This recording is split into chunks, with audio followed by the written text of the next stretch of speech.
Oke, selamat siang semuanya. Semoga para teman-teman yang ada di depan YouTube secara virtual, kita masih terus mengikuti serangkaian acara seminar pada hari ini, yang mana tadi pagi kita udah mengikuti begitu banyak serangkaian seminar.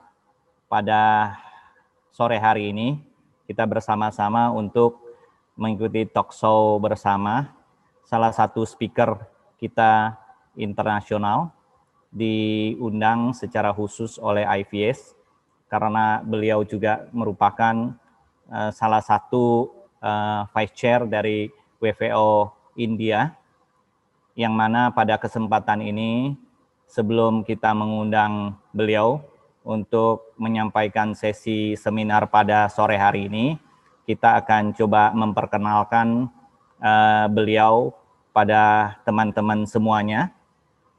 Ya, silakan slide. Jadi kalau kita lihat beliau ini sangat tough, yang sangat punya semangat yang tinggi di dalam mengkampanyekan vegan. Beliau telah mencapai dari impiannya menyelesaikan pendakiannya ke gunung tertinggi di dunia maupun dalam bidang computer science profesional yang dia tekunin. Beliau menyelesaikan di Mumbai maupun di Los Angeles. Secara gairah dia menjadi salah satu orang di India maupun dunia yang menyelesaikan rangkaian across pemanjatan pendakian gunung di beberapa tempat, ya, yang kita lihat di profil ini. Dia pada saat pencapaian di gunung tertingginya yaitu di Mount Everest, yang dia naik pada tahun 2016 Mei tanggal 19 di lewat Nepal, maupun pada di bagian China pada tahun 2019 Mei 23. Selain itu dia, silakan slide.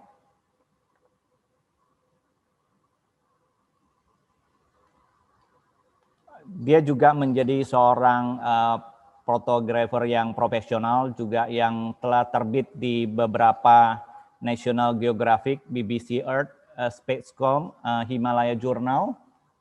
Sedangkan di luar jurnal dari itu ada Travel Trail, Indian Mounteneer, dan several daripada surat kabar dan majalah yang tersebar di dunia.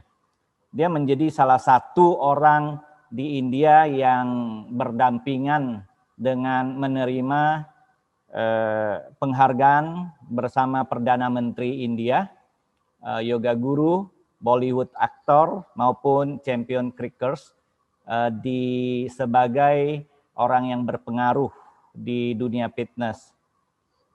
Joysher ini juga menjadi feature atau tampil di majalah di India maupun di beberapa di dunia, dan dia juga menjadi feature di TX platform multi beberapa kali.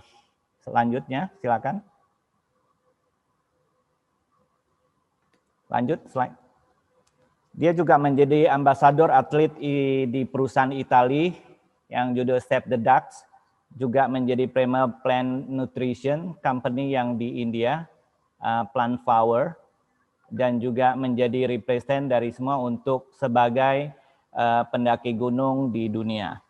Secara sama beliau menjadi seorang pembicara dalam mentransformasikan pencapaiannya di Gunung Everest, yang mana mengharapkan inspirasi kepada audiens. Dia juga secara mental dan fisikal dreamnya, dalam impiannya ke depan 7 kali summit menjadi 100% vegan dalam lifestyle fashion dalam 2 tahun ke depan. Dia dedikasikan untuk sebagai pendaki yang bergairah untuk didedikasikan. Satu adalah kesadaran untuk penyakit demensia. Kedua, menyebarkan pesan veganisme dan mendukung anak desa yang tidak mampu di Nepal. Oke, pada saat kesempatan ini kami persilakan kepada Kuntal. Welcome Kuntal to the session of the talk show today. Halo Kuntal. Yes, thank you so much. Really appreciate you folks inviting me for the session. Really look forward to sharing my journey about veganism and fitness. So that's why I'm here for. Okay, thank you very much for you joining us, Mr. Kuntal, this afternoon. We appreciate to your time today. Yeah, before that we had met in India in the vegan festival in India, Delhi. So this is the way to see in our audience in Indonesia. I think that a lot of surprise that from you in your material to us today. Yes. Yeah, I hope you are well during the pandemic. I think that this is not the big challenge that we can meet together in the virtual on this session. Yes, so I'm doing pretty good. Yes, I cannot climb mountains at this point because the country is in a lockdown. But I'm Okay. taking this time out to work on my nutrition, to work on my fitness, and to improve my fitness so that I can climb mountains once the pandemic is sort of under control. So that is what I'm working on. Okay, I turn you to presenting your material today. Yes. So should I share my screen or would you be sharing the slides? Yes, my team will share the slide. Great. Okay. So can you go on the next slide and then I will introduce what I'm going to be talking about. Okay. Okay, please. So uh, I went vegan about 18 years ago, and I think about 8 years into my journey as a vegan, I discovered my love for climbing mountains, and I decided to go on a journey to climb to the tallest mountain of the world. But before I talk a little bit about my journey and about what I eat and a little bit about the training itself, I actually want to introduce everyone to some of the top vegan athletes of the world. And I call them vegan athletes, but they are truly the top athletes of the world. It's Okay. just that they happen to be vegan, not necessarily. I mean, they have been able to achieve elite performance while maintaining a vegan diet and maintaining a vegan lifestyle. So I first of all want to introduce the audience to these amazing people. The first guy, his name is Patrick Babumion. Patrick Babumion has competed in the strongest man championships in the world multiple times. He's also known as the strongest man of Germany. And if you look at Patrick's structure, and if you look at the amount of muscle on his body, if you look at the kind of strength uh, he has bench pressed 215 kgs, he has deadlifted 360 kgs, and he recently even created a world record where he, on his shoulders, he took about 550 kilos and he walked for about 10 meters. So he has incredible amount of muscle, incredible amount of strength, and he has been a vegan for more than, I think, 6 to 8 years now. And I personally think that one of the biggest questions that as a vegan athlete that I'm constantly asked is, where do I get my protein from? Because somehow most people think that as soon as you become a vegetarian or as soon as you become a vegan, there will be a big challenge in meeting your protein goals. Well, you can ask the same question to Patrick Babumian as well. He is about close to 300 pounds in terms of his body weight, and it is all pure muscle. And he has been able to build all of this while eating only vegan food. So it is not as if you cannot build muscle, you cannot build performance. Can you go to the next slide? I'll introduce the next athlete. Okay. This is Serena Williams, and most people in the world know Serena Williams. She's a champion tennis player, and she has won many Grand Slams. And it would be an understatement if she's called one of the best female tennis players, or that, for that matter, one of the best tennis players ever. Uh, and look, she has been able to build that performance. She has been able to build all that muscle.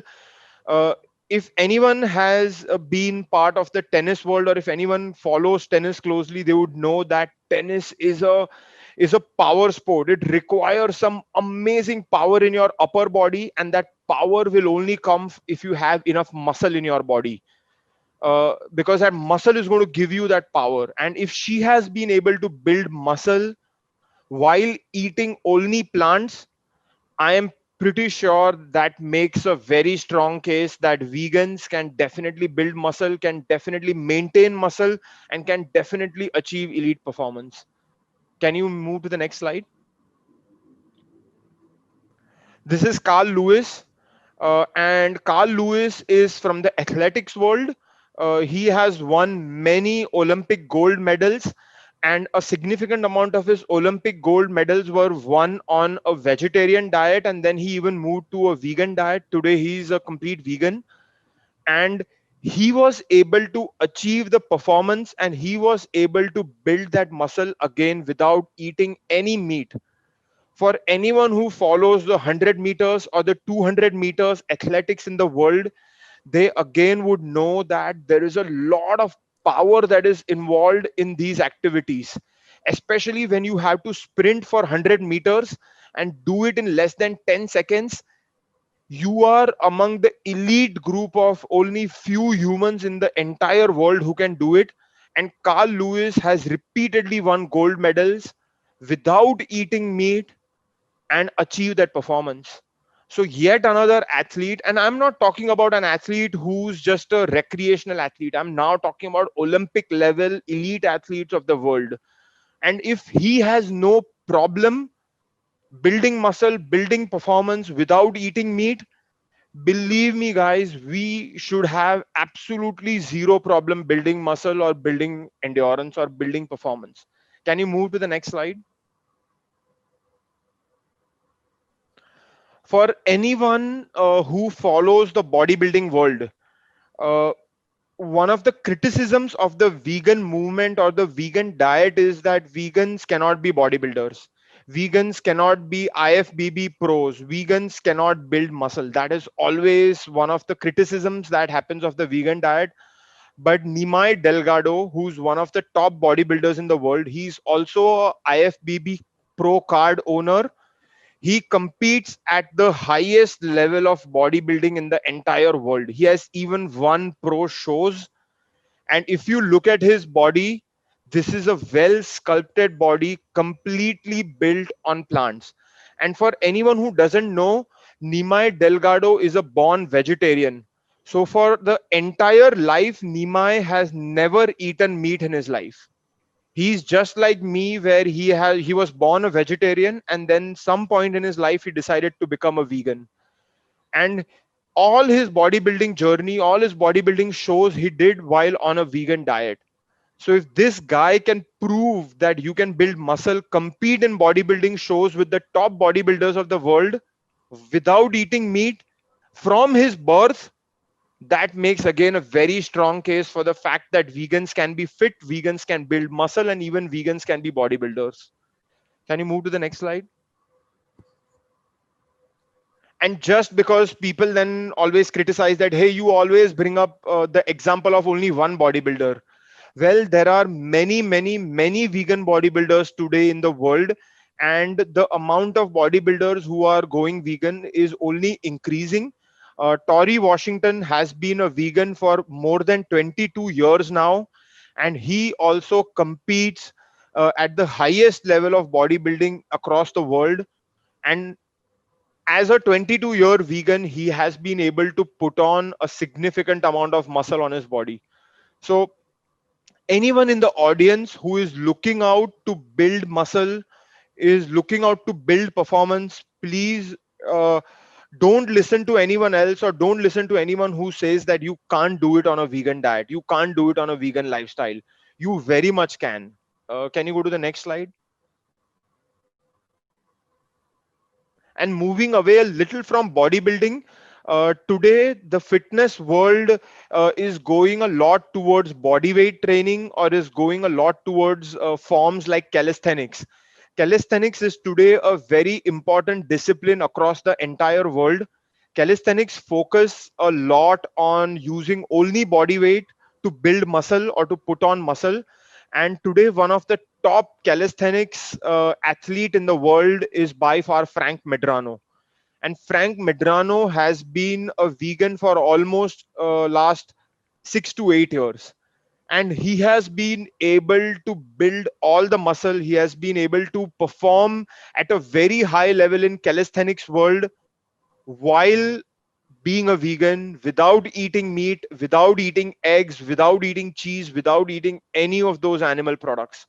So again, anyone who's into calisthenics, who's looking to do amazing things in calisthenics world, please don't get turned off by the whole idea that you need to eat meat. You don't need to eat meat. As simple as that. Next slide. So this is Tia Blanco. Tia Blanco has also been a vegan for a very long time. She is a champion animal rights activist. She also believes in the sustainability of the world, and she's one of the champion surfers in the world. Every year there is something that is called World Championship Surfing that happens, and she was the winner of 2016 competition. So she's a world champion in her own discipline. And again, she was able to build that fitness, able to build that body, able to put on that muscle while being a vegan and without harming any animals. My point of introducing all these athletes is that even if you want to achieve world championship level fitness, you simply do not need to eat any animals, you do not need to drink any animals. That is something that is a complete myth in the fitness world. Next slide, please. For anyone who follows F1 Formula 1 racing, uh, Lewis Hamilton is one of the legendary athletes in the Formula 1 racing world. He's a 6-time champion, and he's going towards his 7th championships. Some would even argue that he's the greatest of all time racing car champions. And for the last few years, Lewis has been a vegan. He consistently talks about animal rights. He consistently talks about the impact of animal agriculture on the global warming.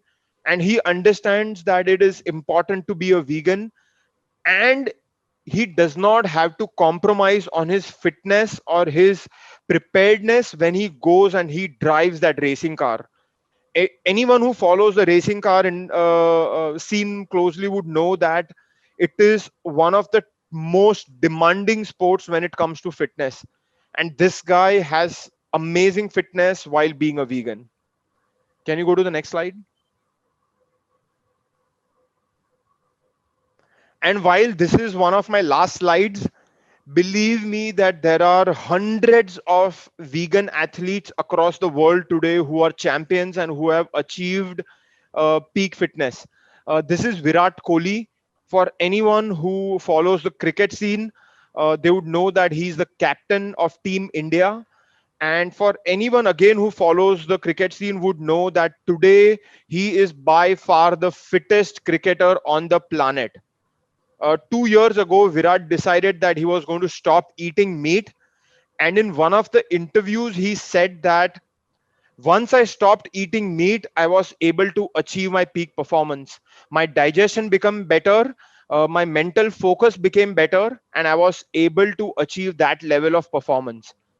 Now, I am not going to come on this platform and claim that vegan diet is the most superior diet in the world and it is better than every diet in the world.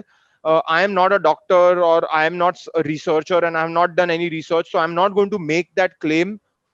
All I am doing here is sharing with you examples of some of the best athletes in the world who have consistently proved that you do not need to eat meat, you do not need to eat animals to be able to achieve that high level of performance.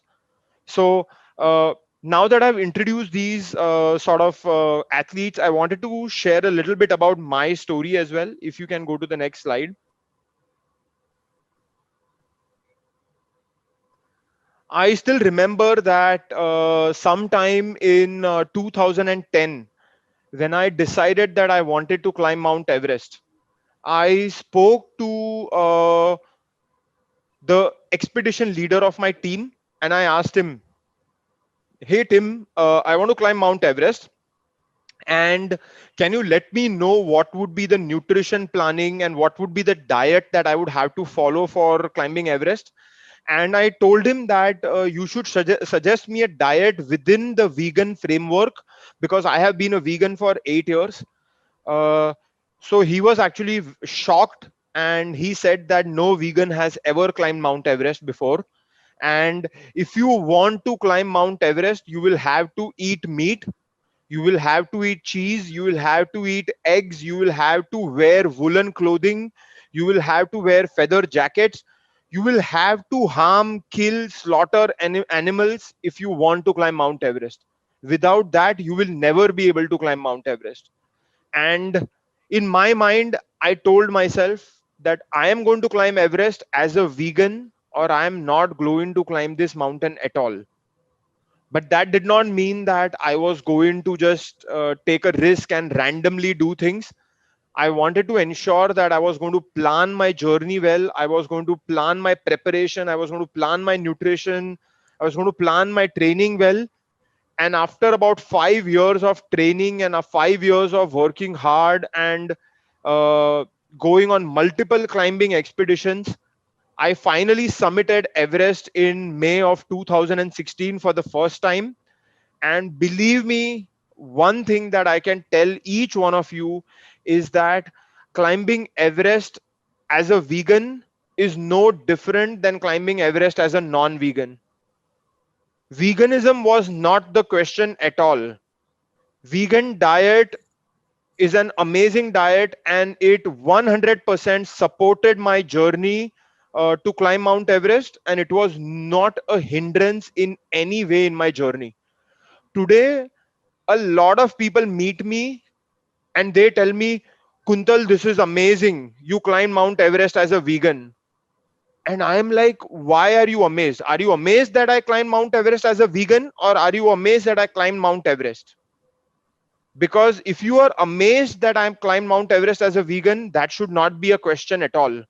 Vegans can do whatever they want, whatever they decide to do in this entire world, including climbing the tallest mountains of the world, including creating the best businesses in the world, including doing whatever their dreams and goals are. Veganism is not going to stop you from achieving any of those dreams and goals. Veganism is not an hindrance. So I want to make that very clear in everyone's minds. I went and I climbed Everest the second time again in May 2019. This time I did it from the Chinese side. The Chinese route is known to be tougher, it's known to be colder, it's known to be windier. And I wanted to prove to the entire world that, look, I can do it in the hardest way possible. And the vegan diet is not going to be a problem. That vegan diet should not even be a question at all. That this should be a normal thing.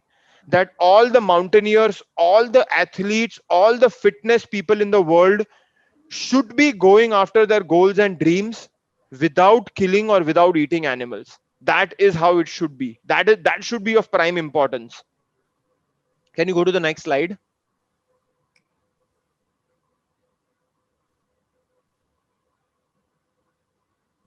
So I generally tend to share this graph with many people.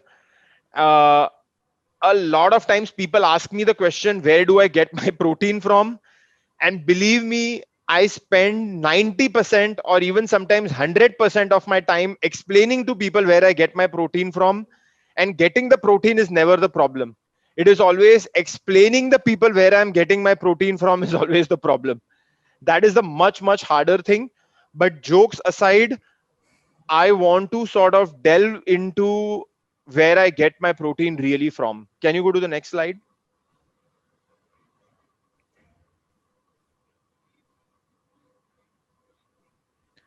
Okay.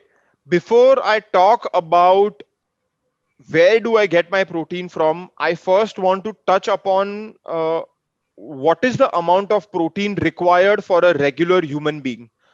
Uh, Someone who is just a regular guy who is doing a 9 to 5 job and is moderately active on a daily basis, what you require is about zero point 0.8 to 1 gram per kilo of your body weight. So let's say that you are 65 kilos, then on a daily basis you need about 65 grams of protein a day. That's all you require.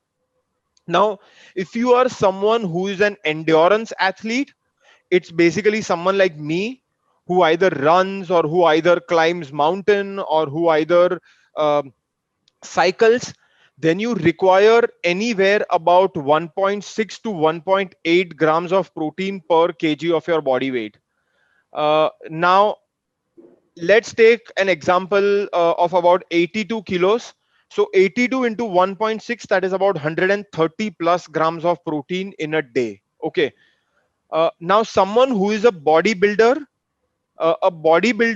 requires dramatically different level of protein because they are putting on a lot more muscle on their body, and they would require anywhere about 2 grams of protein per kilo of their body weight. So let's say if you are about a 100 kilo bodybuilder, then you would require about 200 grams of protein every single day.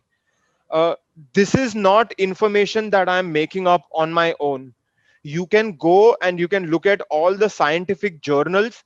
You can go and you can look at the nutritional textbooks. You can go and you can look at all, even in the plant-based world, you can go and you can look at all the literature that is out there. All the literature is exactly going to tell this thing.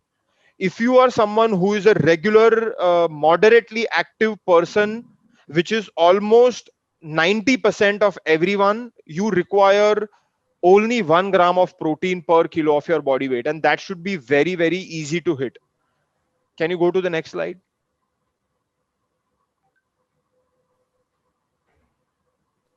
Now, before I go on and talk a little bit about the protein itself, I will sort of go over how a day in my life looks like and how I hit my 130 or 140 grams of protein. For example, my breakfast would typically always be a portion of oats, would always be a portion of soya milk, and I would add a fruit, and then I would add some greens, which is maybe a few spinach or other green leaves that I have. And then I would add some fruits to it. A combination of all of this will give me a balanced meal of everything, that is carbs, proteins, and fats. And it will also have a good mix of vitamins and minerals as well. Uh, but just talking about the protein, because currently we are discussing about protein, I am hitting almost 40 grams of protein in just my breakfast. For example, now take the case of my lunch. In my lunch, I will typically eat a lot of vegetables, a mixture of raw and cooked, that will be combined with some protein source, a protein and a carb source, because all the plant-based protein sources also have a lot of carb and a lot of fibers in them. So something like a tofu or a tempeh or seitan or lentils. Most of the time I will be eating tofu or tempeh because they are my favorite foods out of the entire world. I can literally eat tofu tempeh every day, in the morning, in the night, every single meal. And it's amazing. It's great protein and it's great food. So just by eating a mixture of vegetables and mixture of a protein source, I am again hitting 40 grams. So by the lunch time, I am already at 80 grams of protein. In the evening, I do my workout. And for anyone who's following this talk, Scientifically, it has also been proven that if you work out in the evening, it is just better for your body, because your body has two meals that you have eaten in as your breakfast and as your lunch, and that really helps your body build up its glycogen stores, and it helps with your exercising, and it helps with your workout. That does not mean that if you work out in the morning, or if you work out in the night, it's bad. It's just that if you can schedule your workout in the evening, that will be a little better. But working out is important, so if you feel that you want to work out in the morning, please go ahead. There is not a problem with that at all. So after I finish my workout, I will typically end up eating a lot of fruit combined with some protein, which could be in form of peanut butter, which could be in form of a protein powder, or it could be in form of sesame butter, something where I mix the fruit with a small protein source. And just like that, I am again hitting 30 grams of protein in my post workout snack. And then finally in the dinner, I will eat anything like a falafel or a spaghetti or a pasta or a pizza. And while you may think that this is all junk food, none of this is junk food. I make the pizza myself at home, I make the pasta myself at home, I make the falafel myself at the home. I cook all my food myself, and I exactly know what is going into my food. And that is also again 30 grams in the evening. And I may add some tempeh or some tofu so that I can increase the protein content.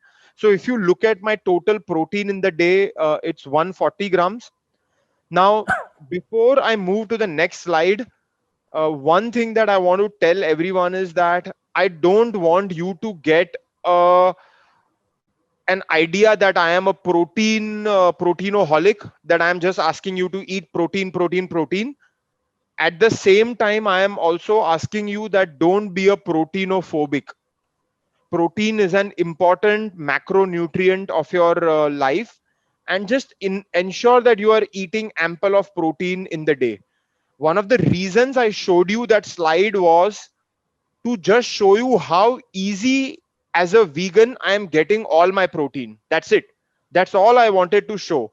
People are always telling me that it is so hard to get protein as a vegan, it is so difficult to get protein as a vegan. Well, I just showed you it is not difficult.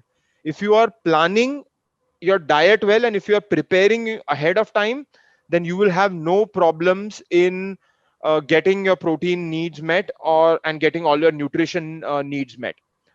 uh, Now, in the beginning I said that I am not here to make a comparison between vegan diets and other diets. uh, Today there are tens of thousands, possibly hundreds of thousands athletes in the world who are consuming animal products and who are still able to achieve elite performance. But let me tell you what is the problem with protein from animals. And I understand that those guys are achieving elite performance, but let me share with you some problems from obtaining protein and nutrition from animal products. So the very first point is that it is inhumane and it is unethical to be killing, slaughtering animals for our benefit, for our protein needs. That is number one. But the bigger point here is that it is highly inefficient way of producing calories and producing protein. Imagine that you are growing to grow a cow. So that means you are going to feed all the food to a cow. The cow is going to grow over a period of many months, and finally you are going to slaughter the cow. And people will only few people will be able to eat that protein and eat that amount of food from the cow. And the amount of contribution that the animal agriculture does to the global greenhouse gas emissions, to the usage of agricultural land, to contribution to deforestation, biodiversity loss, water pollution, that is enormous in my opinion. So it is a highly inefficient way of producing calories, it's a highly inefficient way of producing protein, and it's a highly damaging way of producing protein. At the end of the day, we are going to feed all the soya bean to the cow and then slaughter the cow and eat the cow. Wouldn't it be just smart to eat the soya bean directly in form of either tofu or tempeh and get all your proteins and get all your calories? It is so much more efficient and so much more better. And then on top of that, all the animal protein sources contain a lot of cholesterol, because all animals produce cholesterol, which is a hormone in our body. And plants do not produce cholesterol as a hormone, so it is never a problem in terms of eating plants, because plants have zero cholesterol. All the meats, all the proteins, all the eggs, all the cheeses, all the milks also have a unhealthy quantity of saturated fats, especially trans fats in them. So again, this is an undesirable quality of the protein that we get from animals. In addition to that, most of the animals, so that they live a longer life and they are profitable to the industry, they are injected with a lot of antibiotics. This is leading to bug resistance across the entire world. Today we are putting in so much antibiotics in the body by just eating meat and just consuming dairy. That is a very very undesirable trait of eating animal protein. And finally, last but surely not the least, all all the animal products are zero fiber, whereas on the other hand, all the plant products or all the plant proteins are very high in fiber. And fiber is very important for regular function, for regular digestion, and regular bowel movements in your body. The entire world is today eating a Western diet which is very low in fiber. And one of the biggest points that people are talking about is increase the amount of the fiber. And you can just increase the amount of your fiber by eating more vegetables, eating more fruits, and including more plant protein into your diet.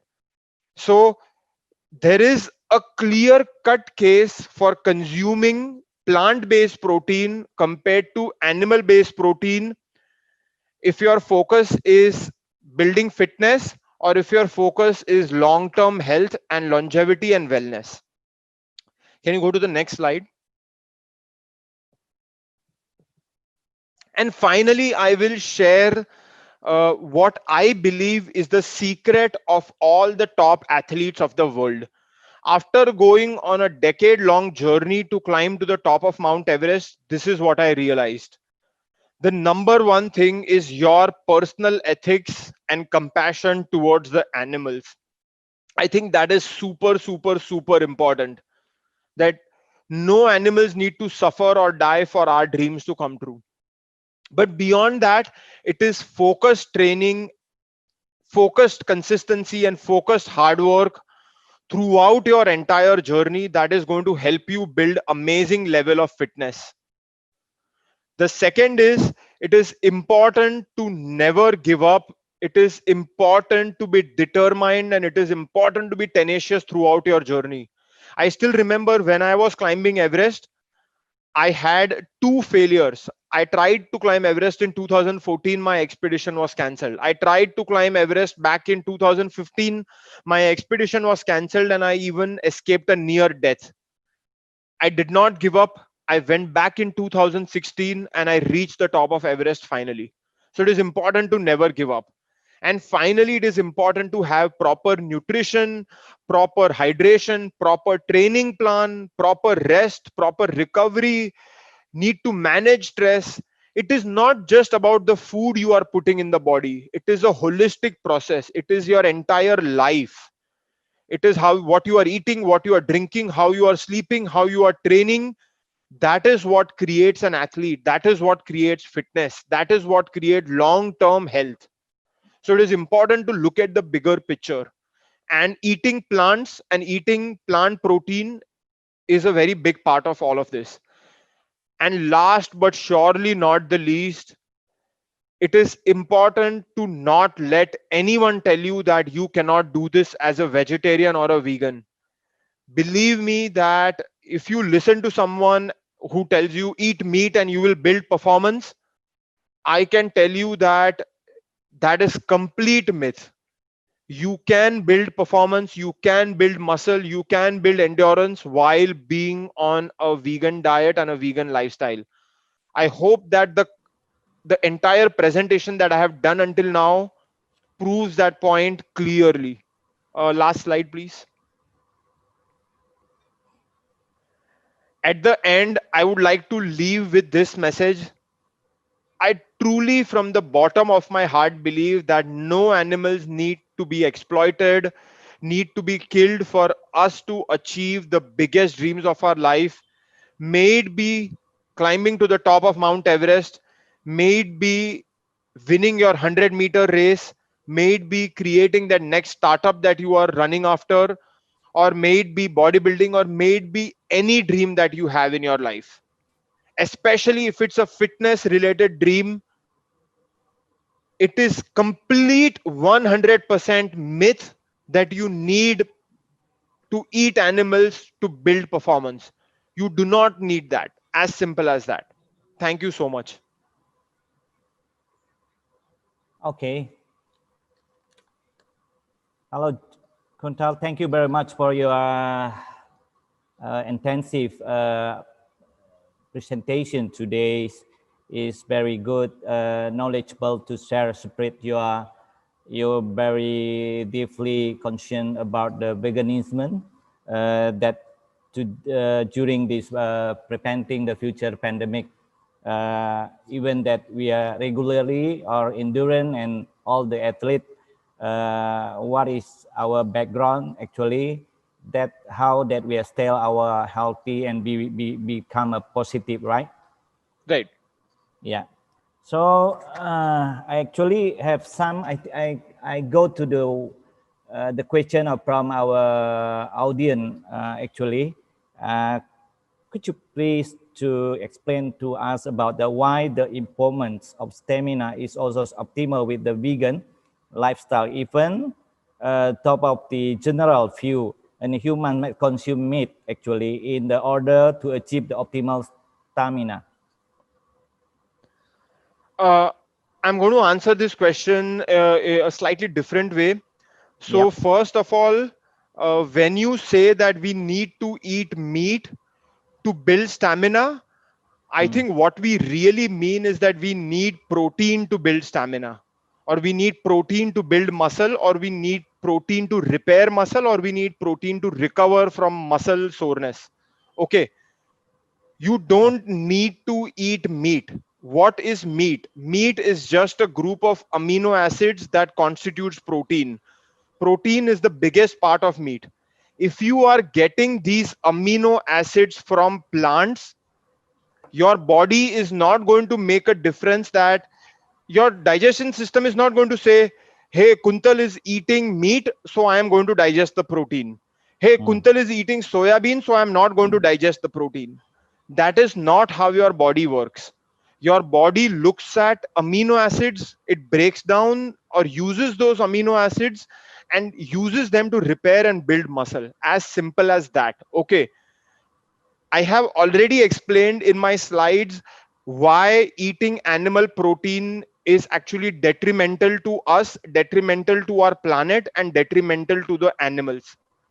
On the other hand, plant protein has all the benefits of animal proteins, but doesn't have a single disadvantage of animal protein. And so, yes, our ancestors may have eaten meat because they did not know any better. Now that we know better, we understand nutrition better, we should move forward with the newer thinking, with the newer mindset. That is, we should get our protein from plants and not from animals. It is the smart way, it is the correct way, and it is the more sustainable way forward. Yeah. So it's been that recap with the if the eating consumption meat actually that we have not a stamina sustainable, right? And if we are vegan, we are like the probably the horse, and we our stamina will be consistently maintained the long run, right? Right. See, I'm not going to go into what happens if you are a non-vegan, because I have Yeah. never been a non-vegan in my life. So I would not Okay. know how your stamina levels are. But what I can assure is that as a vegan, your stamina is going to be amazing, and you can, if you work out well, if you train well, if you recover well on a vegan diet, you can incrementally build stamina to the best possible level. So you Okay. can very much do that. Do you know have in the outside any journal comparing between the vegan and non-vegan athlete? Do I? Yeah, any journal comparing Uh, between the vegan and non-vegan athletes? I will have to take a look, and if I find some more details, then I will share with you. Right now, what I have is only anecdotal evidence based on my personal experiences and based on the experiences that I have been reading of many vegan athletes around the world. Okay, we can check whether that some proof journal that we can see it at all, right? Right. What driven athlete to become a vegan like with your review right now, including you yourself? What has? Yeah, driven to drive that become a vegan in athlete. Why did I become a vegan? Is that what the question is? Yeah. In the athlete endurance, people who are become a vegan. Why they become? Why people become vegan in the endurance world? Yes. Okay. Again, I think it goes back to two things. I think one is superior recovery. When you are eating vegan food, the load on your digestion system, the load on your bowel system is very less. You always feel lighter in your stomach. There is lesser acidity. There is lesser bloating. When you are eating animal foods, there is constant acidity. There's constant indigestion. Those kind of things. So with vegan food, you can be lighter. You can be easier on your digestion system, and when your body can conserve energy from digestion, it can route that energy into your endurance activities. So that is one very important thing, that your recovery is better, that your digestion is better, and a lot of endurance athletes are looking at better recovery and better digestion. Another thing is that meat, eggs and dairy is also source of lot of infections.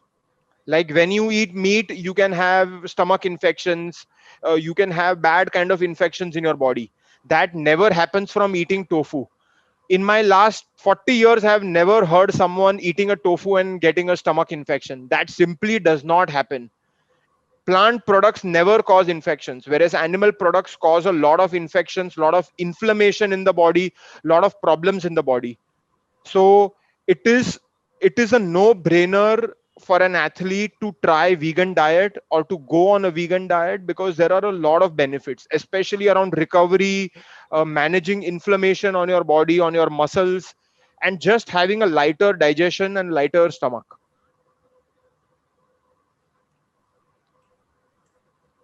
Yeah. So how about that? When you're talking much about protein, right? How much the other like carbo and vitamin mineral in the ratio beside of the protein actually? Okay, so it is going to be different for everyone, depending on their weight, depending on what kind of fitness goals they have. But I can tell for myself what I am doing. In my today's life, I am eating about 50% of my calories from carbohydrates. I am eating about 30 to 35% of my calories from protein, and then about 15 to 20% of my calories from fats. So I have a very well balanced diet. It's slightly tilted towards eating more carbohydrates.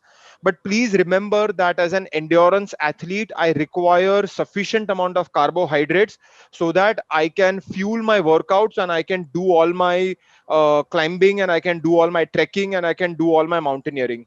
So it's a good balance between carbohydrates, proteins, and fats at a percentage of 50, 30, 20. So it's a Okay. nice balance between all the macronutrients. and Macronutrient. and I eat enough vegetables in a day. I eat close to half a kilo of vegetables in a day, and I eat close to half a kilo of fruit every day. So between the vegetables and fruits, I also get all my micronutrients such as vitamins and minerals. And there are two important micronutrients, which are vitamin D and vitamin B12, that I don't get from my food. So I do supplements. There are vegan supplements today available in the market, and I just take the vegan supplements and I fulfill those needs. So that is the high level breakup. Yeah. So at least that we need to consult to the nutrition, right? Whether that dose of to how is probably we are ordinary people or endurance athlete, probably to see how consumption required into our body, right? It would be smart to consult a nutritionist who can help out with your journey, because we can trial and error on ourselves, but that is not a very smart thing to do. So a nutritionist can always help out, especially a sports nutritionist can help out people who are looking to achieve fitness goals or who are looking to achieve athletic goals. Okay, before end of the session, that my final question: how do you manage your holistic or harmonize between the body, mind, and spirit? Actually, Uh, in terms of my body, it yeah. is important to put the right foods in my body, Okay. which is food only coming from plants, so that my body is in a good balance. Yeah. For my mind, I climb mountains, and when I climb mountains, I am in a meditative state, kind of speaking. Uh, so for my mind and for my spirituality, I climb mountains. So for me, it's a good balance between climbing mountains, where I go out in the nature, I am one with the nature, I am one with the mountains, I am enjoying my time in the mountains, I am enjoying the whole process in the mountains, I'm enjoying the process to reach the summit of the mountain. And in that, I'm achieving that meditative state, that spiritual state, and I'm enjoying my time. And then in terms of my body, I just ensure that I take care of my body. I sleep well, I drink enough water, I eat well, I exercise well, and I do everything that I can do for my body. So it's a good combination between taking care of the body and taking care of my passions. My passion is mountaineering. When you take care of your passions, you take care of your mind, you take care of your heart, and you take care of your overall life. So that's what I do. Okay. Finally, thank you very much, Kuntal, because we end of the session in this talk. If we have any future that we can be contacting again to this talk, see you in the next after the pandemic, actually. Yes, yes. Thank you so much for inviting me. Really appreciate you Yes. folks inviting me. And for anyone who's listening into this, please, without hesitation, reach out to me. Yep. If there are any questions about fitness, about veganism, about food, I will be more than happy to help. Yeah, yeah. Hopefully, you can challenge to come to Indonesia, to Mounteneer, one of our top mountain in Indonesia. Yes, yes. I am looking forward to that. I'm Okay. definitely looking forward to that. Okay. I think that don't need to recap of the session will be enough, right? Because of Yes, we are run out of the time. Thank you very yes. much. See you Thank you. again. Thank you so much. Yeah. Bye. Bye.